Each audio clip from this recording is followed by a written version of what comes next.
Le boxeur bitérois Jawad Belmehdi reçu à mairie ce jeudi à la mi-journée suite à sa victoire à Abu Dhabi la semaine dernière. Il combattait le Ghanéen jusqu'alors invaincu Alfred Lamté.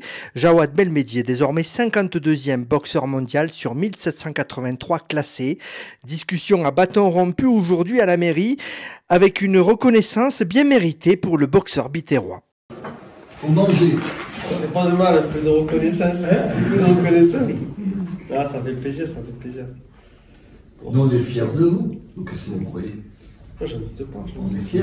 Voilà. C'était un combat à risque pour moi. Un combat à risque, un combat important, bien sûr, parce que ça m'aidait réellement à monter dans les classements mondiaux et de tutoyer un peu ce top 50. Chose faite. On y rentrait. C'est réussi. C'est réussi, c'est réussi. L'attitude compte beaucoup. Tu expliquais que ton adversaire l'a joué offensif en te disant tu n'as pas de niveau, je vais t'apprendre à boxer. Et en fait, c'est celui qui tout se joue sur le c'est ça. Les paroles. Le ring. Les paroles, c'est une chose et les actes, c'en est une autre. Donc, bien sûr, quand il m'a un peu titillé, ça m'a un peu éveillé cet orgueil et cette envie de faire quelque chose de beau, quoi, quelque chose de grandiose. Mais voilà, quoi, je me suis servi comme une essence supplémentaire et pour pouvoir réellement lui montrer que non, il va pas me ramener à l'école, il va pas m'apprendre la boxe. Et je pense que c'est plutôt moi qui va lui apprendre la boxe et lui faire mal, quoi. Tout se prouve sur le ring. Exactement. Enfin, dans le ring, on peut pas mentir. On peut pas mentir. On peut mentir dehors, à la presse. Mais sur le ring, non. Sur les postures. Après, voilà, sur le ring, c'est toi et moi. Donc à partir de là, voilà quoi. Hein, tu vas me dire ce que tu sais faire, tu vas me dire ce que tu as à me dire et moi je vais te dire ce que j'ai à dire. Mais il y aura pas de mensonge, quoi. Il y aura pas de triche. Alors t'aimes pas la triche, t'aimes pas le mensonge et tu disais j'aime le risque. Quand il y a du risque, ça me plaît. C'est pas pour la ceinture. Non, complètement. Moi, j'aime, comme je dis toujours, moi j'aime les émotions. J'aime réellement quand je sens cette pression monter et tu le vis dans les tripes. Je le vis dans les tripes, exactement. Et je pense que c'est ces sensations comme ça que je me sens vivant. C'est vraiment ça, quoi. C'est au-delà de toute chose. C'est que, comme je dis toujours, avant de monter sur le ring, dans les vestiaires, c'est les plus beaux moments de ma vie. Mais réellement parce que je me sens vivant. Et puis voilà. Il y a une angoisse avant, il y a un stress. Un stress, c'est sûr, il y a toujours une certaine pression parce que c'est pas de la peur, c'est plutôt une pression positive pour ma part. Je sais qu'étant jeune, c'était autre chose. C'était plutôt de la peur. Non, c'est une pression positive parce qu'on ne veut pas se rater. On veut vraiment pouvoir mettre en évidence ce qu'on sait faire, quoi. Mais non, pas de stress. Une bonne pression qui nous aide à faire ce genre d'exploit. Enfin, je vais pas dire exploit, ce n'est pas un exploit, mais ce genre de performance.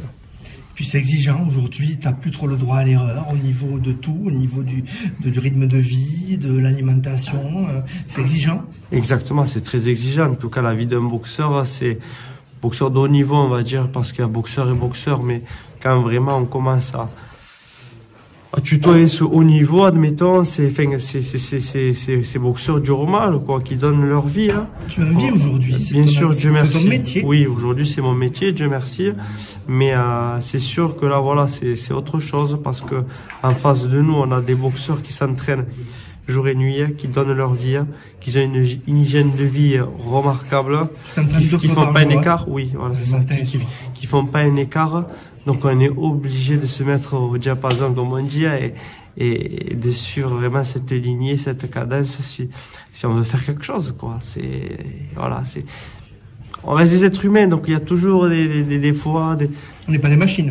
Exactement, mais après il y a toujours ce truc de se dire, attention, en face ça s'entraîne, en face c'est sérieux, et puis tu n'as pas le droit à fauter, quoi. Donc voilà. Qu'est-ce qu'on peut te souhaiter, Jawad? Le meilleur. Alors, il y a un rendez-vous, un mois de mai, là. Il y a un mois de mai, et au mois de mai, il y aura un rendez-vous, exactement. Mais bon, le meilleur, à Béziers, le meilleur, et puis la santé, je pense que c'est ce qu'il y a de plus important. La santé, mais le meilleur, voilà, je pense que juste, voilà. Tu es armé aujourd'hui pour apprécier le meilleur. Tu as vécu des moments difficiles. Exactement. Tu as vécu des moments où, ouais, c'était dur, bien sûr. Tout ça, il faut. Mais complètement, tout ça.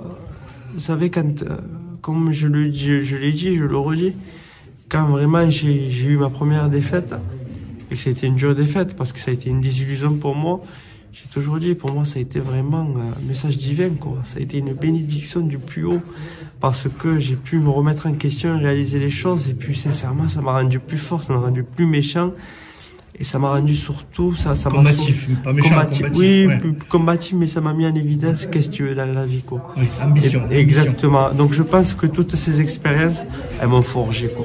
Elles m'ont forgé pour le bonhomme que je suis aujourd'hui et que je serai demain. Félicitations, Jawad, merci. Merci à vous. Merci.